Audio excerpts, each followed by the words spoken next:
It's January 17th, and the strange side of history awaits. Today, we have an explorer who reached the end of the world only to be too late, prisoners forced into the cold to vanish, and a ship becomes a landing zone. Let's begin.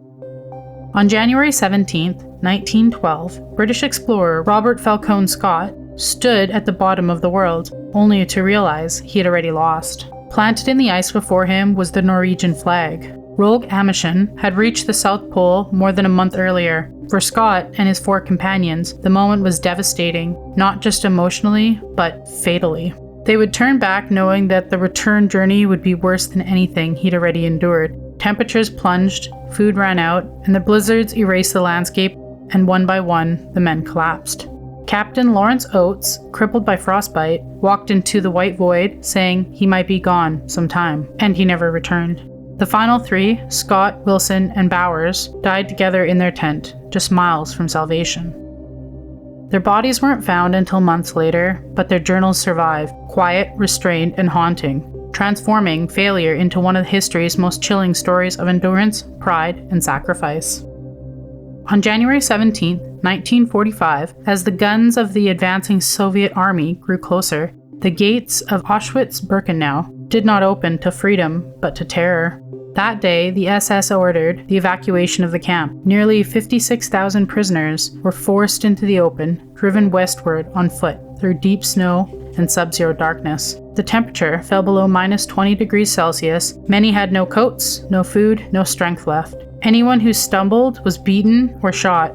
These marches were not evacuations, they were insurances. By the time the roads fell silent, thousands were dead, killed by cold, starvation, and cruelty, just days before liberation would have reached them. The snow covered the evidence, but not the crime.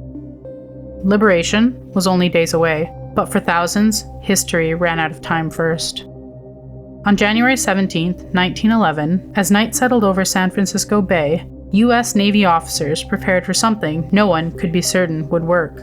Bolted to the stern of the cruiser SS Pennsylvania was a fragile wooden platform, barely longer than a city street intersection.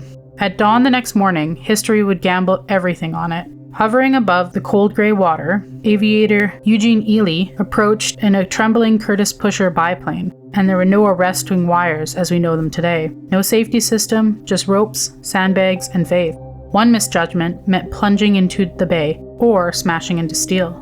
As the ship's crew watched in stunned silence, Eerie descended. The plane slammed into the platform, skidding violently, then stopped. In that instant, warfare would change forever. What looked like a reckless stunt quietly became the birth of an aircraft carrier, and a new, far deadlier, age at sea. That fragile landing platform was the doorway to the future, where war would come from the sky. Another day, another strange bite from history. Like, comment, and subscribe. Your next eerie dose is just a day away.